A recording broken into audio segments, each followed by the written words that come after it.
အားလုံးပဲမင်္ဂလာပါဘောလုံးပဲ comment channel ကနေကြိုဆိုပါရစေကျွန်တော်တို့ပေါ့နော်18ရက်နေ့မေလ Sunday စပိန်လာလီဂါပေါ့နော်17နာရီခွဲည7ခွဲမှာကန်မဲ့အိုဆာဆူနာနဲ့အက်စပန်ညိုရဲ့ပွဲစဉ်လေးကိုခံမှန်းကြည့်ကြပါရစေအဲ့တော့ကျွန်တော်တို့ဒီအမှတ်ပေးစရာလေးမှာကြည့်ကြအောင်နော်အိုဆာဆူနာကတော့နံပါတ်9မှာ48မှတ်နဲ့ရှိနေတယ်ဗာလကာနိုနဲ့အမှတ်တူနေတယ်ပေါ့နော်အဲ့တော့ Espanyol ကနံပါတ်16မှာ39မှတ်နဲ့ပေါ့နော်သူကမတင်မကျနဲ့တန်းစင်းဆုံးသားလေးမှာပေါ့နော်နည်းနည်းအနေများတဲ့နေရာလေးမှာတော့ရှိနေတယ်အဲ့တော့နှစ်သင်းစလုံးကတော့ပေါ့နော်တေချာတော့တော်တော်လေးတော့ကန်ကြမဲ့သဘောမှာတော့ရှိတယ်အဲ့တော့ဒီကျွန်တော်တို့ဥစားဆူနာဘက်ကိုတစ်ချက်ကြည့်မယ်ဆိုလို့ရှိရင်ပေါ့နော်ဒီ Conference League ကိုပေါ့နော်ဝင်ခွင့်ရဖို့အတွက်ကိုဒီပွဲကိုဥစားဆူနာအနိုင်ကန်သွားလောက်တယ်ပေါ့နော်ဖိပြီးတော့ကန်သွားလောက်တယ်ဆိုတဲ့အနေအထားမျိုးတစ်ခုတော့အဲ့လိုမျိုးတော့စဉ်းစားမိပါတယ်။ Espanyol ကမကန်ဘူးလို့တော့မဟုတ်ဘူးပေါ့နော်။ Espanyol လည်းကစားပါလိမ့်မယ်။အဲ့လိုလဲဆိုတော့ကျွန်တော်တို့ပေါ့နော်ဒီ Vallecano ကလက်ရှိဒီညမှာ Vallecano ရင်ဆိုင်ရမယ်အသင်းCelta Vigo ဖြစ်နေတယ်။သူအထက်ကအသင်းနဲ့ရင်ဆိုင်ရမယ်၄မှတ်กว่าတယ်ပြီးတော့ Celta Vigo ဘက်ကနေပေးထားတဲ့ကြေးရပါတော့1.8ဘယ်လိုခေါ်မလဲ Vallecano က4.25ဆိုတော့တော်တော်လေးများနေရဆိုတော့ Vallecano များပေါ့နော်ဒီပွဲမှာရှုံးသွားနိုင်သလားဆိုမေးစရာလည်းရှိတယ်အဲ့တော့ဒီဟာကိုခွင့်ကောင်းယူပြီးတော့ Osasuna ဒီ Espanyol ကိုအိမ်ခွင်းမှာအနိုင်ခံမယ်ဆိုတဲ့ပုံစံမျိုးတော့စဉ်းစားမိပါတယ်ပေါ့နော်ဒါကတော့ရလက်ကထွက်လာတဲ့အချိန်ကြာမှကျွန်တော်တို့ကတော့ပြင်ပြီးတော့ကြည့်ရမှာပေါ့နော်အဲ့တော့အခုဒီမှာကျွန်တော်တို့ဒီ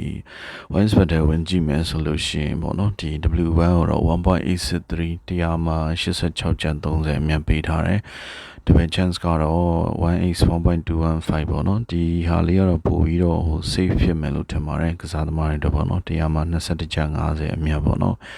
အဲ့တော့ဒီဘက်မှာ Espanyol ကတော့ W2 က4.94ပေါ့နော်တရားမှာ394ချက်အမြတ်ပေးထားတယ်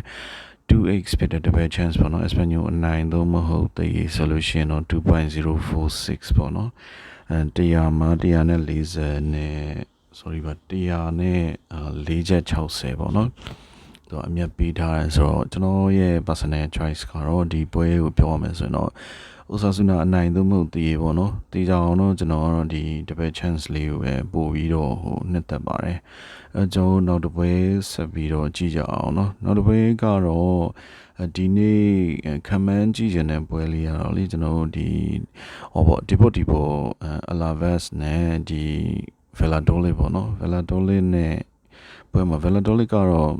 မိတ်ဆွေတို့သိတဲ့အတိုင်းပဲတန်းဆင်းသွားပြီလို့ပြောလို့ရပါတယ်ဒီပွဲမှာAlaves ကပေါ့နော်ဒီပွဲမှာသူမယုံလို့မရဘူးသူကလည်းတန်းစင်းစုံနားလေးမှာတိတိလေးမှာရှိနေရပါတော့Leganes နဲ့ဒီ Las Palmas တို့ရဲ့ပွဲဒီနေ့ကံမှုရှိတယ်Las Palmas အိမ်ခွင်မှာပေါ့နော်အဲ့တော့အဲ့နှစ်ပွဲအဲ့နှစ်သင်းကလည်းအသေးအတန်ကန်ကြမယ်အဲ့တော့ Alaves ကလည်းတန်းစင်းစုံနားလေးမှာအန်ဒီရဲ့ဒိညာစုံလေးထဲမှာရှိနေရဆိုတော့ဒီပွဲကိုသူ့ရဲ့အခွင့်အရေးတစ်ခုအနေနဲ့ပေါ့နော် Valladolid ကိုသူအနိုင်ခံမှကိုရမယ်ဆိုတဲ့အနေအထားမျိုးမှာတော့ရှိတယ်ပေါ့နော်ဘာလို့လဲဆိုတော့သူတို့က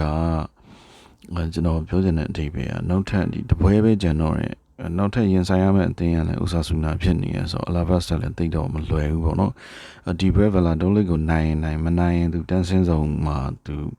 အဲ့နာမှာရည်တည်နဲ့အနေများတဲ့အနေအထားမှာရှိနေပါတယ်သူကလုံးဝမလွတ်မြောက်သေးပါဘူးEspanyol အတွက်လည်းနည်းနည်းအနေရရှိပါတယ်ဒီနေ့ဆိုလို့ရှိရင်ပေါ့နော်ခဏလေးပါဟုတ်ကဲ့ပါအဲ့တော့ပေါ့နော်ကျွန်တော်တို့ကြည့်တဲ့အချိန်မှာပေါ့နော် Alaves က W2 က1.709ပေါ့နော်တရားမှာ90ကျပ်ပြ90အမြတ်ပေးထားတယ် Valladolid ကတော့ထုံးစံတိုင်းတော့သူတို့ကတော့စူးစမ်းပြီးကံပါတယ်ပွဲကြည့်ဘူးတယ်ဒါပေမဲ့သူတို့ခြေစွမ်းကတော်တော်လေးဒီလာလီဂါနဲ့တော်တော်အဆင်မပြေဘူးနဲ့တူပါတယ်တန်ဆင်းရမယ့်အနေထားတော့အဲ့လိုမျိုးပေါ့နော်ခြေစွမ်းအနေထားအဲ့လိုဖြစ်တယ်ပေါ့နော်double chance က2.27ရလဲတိတ်တော့မလွယ်ဘူးလို့ထင်ပါတယ်ပေါ့နော်သူတို့ကစားပုံအရဆိုရင်ဒီလာလီဂါအသင်းနေနဲ့ခြေစွမ်းလေးနည်းနည်းလေးကွာနေသေးပါတယ် 2x ပေါ့နော် Alavas 1.169ပေါ့နော်ဒီဟာတော့မဟုတ်ပေါ့နော်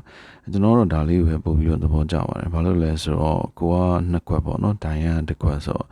အဲ့ဟာလေးပေါ့နော်ဒီပို Alavas တစ်ဖက် chance တော့မဟုတ်မေဆီတို့ကြိုက်တယ်ဆိုရင်တော့ W2 ပေါ့ဗျာအဲ့ဒီဟာလေးပေါ့နော်